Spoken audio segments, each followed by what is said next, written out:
نقد کامل و علمی محصولات ویتالایر به درخواست شما 0 تا 100. کدوم محصول خوبه، کدوم محصول فیدبک خوبی نداشته و بالاخره کدوم مناسب پوست ما. اصلا خوبه ما همه پول بدیم بخریم بعد جواب نگیریم. بر شما خوش اومدید به یک ویدیوی دیگه با من. اینجا نقد محصولات علمی رو داریم و من سفیر علمی محصولات پوستی هستم که اینجا کمکتون میکنم بهترین انتخابو داشته باشین بدون هیچ تبلیغاتی. به صورت لایه میام محصولات ویتالایر رو به شما معرفی میکنم و در نهایت میگم خوبه یا بده. از تونرها شروع میکنم.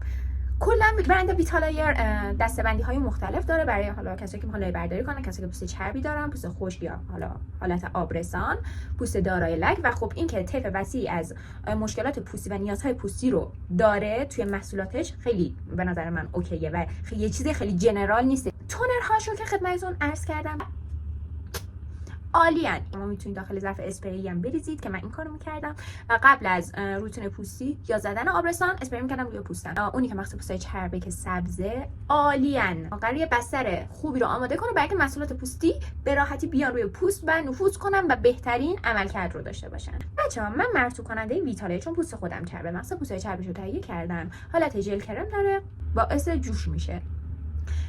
نمیگم خیلی باعث جوش شد واسه من، اما خودش گفته ژل کرمه، یه ذره بافتش به حالت کرمی نزدیکتره. برای من پوست مات و یک دست که ادعا میکرد انجام میده رو به هم نداد. دیگه شارژش نکردم. کسی که شاید فقط پوست مختلطی داشته باشه بهتر باشه واسش، حالا نه اینکه عین من انقدر مستعد جوش باشه. بعدی ژل کرم آبرسانشه که صرفا آبرسانی برای پوست انجام میده که ممکنه پوست هایی که حالا چرب باشن و کوچولو قلقلک بده برای جوش زدن. اما اگه پوست خشکی دارین گزینه خوبیه، هیالورونیک اسید داخلش داره و خوب آبرسانی میکنه. اکتیو بدی نداره که پوستتون رو اذیت کنه. فقط محصولات ویتالایر یک سریشون یه مقداری عطری هستن که اگه اذیت میشین گفتم که بگم. سرم هاش چون خیلی ویدیو طولانی میشه من نمیتونم دونه دونه اینا رو نقد کنم و بگم، ولی سرم هایی که خودم استفاده کردم ازش، سرم گلایکولیک اسیدش HABHA، سرم آبرسانش، من این سه تا رو استفاده کردم و بین این سه تا سرم HABHA رو از همه بیشتر دوست داشتم. علاوه حالا رنگ و تکسچر و اینا مشابه اوردینری هست و عالی لایه برداری میکنه. که پوست فوق العاده چرب و مستعد جوشی دارین 30% HA داخلش داره و BHA هم درصد قابل توجهی داره که میتونه عمقی پوستتون رو لایه برداری بکنه. و اما سرم گلایکولیک اسیدش لک داریم، این سرم عالیه. البته حواستون باشه سرم گلایکولیک اسیدش و سرم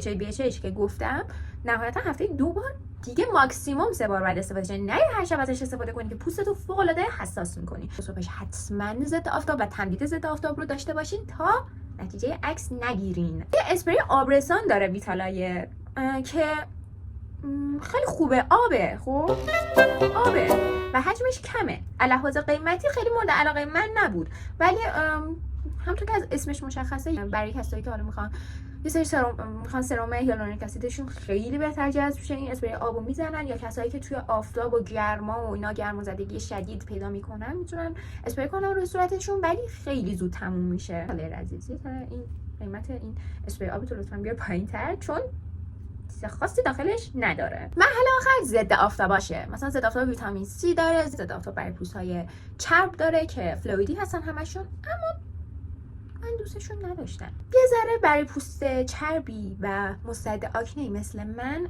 سنگین بودن و بافتشون حس میشه روی پوست. ویتامین C مخصوصا برای کسایی که پوست چرب و مستعد جوشی دارن، من اصلا تایپم نیستن ضد آفتابای ویتالایر و کلا دوستشون ندارم. اگه این پست رو دوست داشتین من حتما قسمت دومش راجع به سرمای تخصصیش که به درد میخوره نمیخوره و اینا بیشتر صحبت میکنم. فقط خواستم یه جنبندی از این برام بهتون بدم که بدونید با خودتون چندی.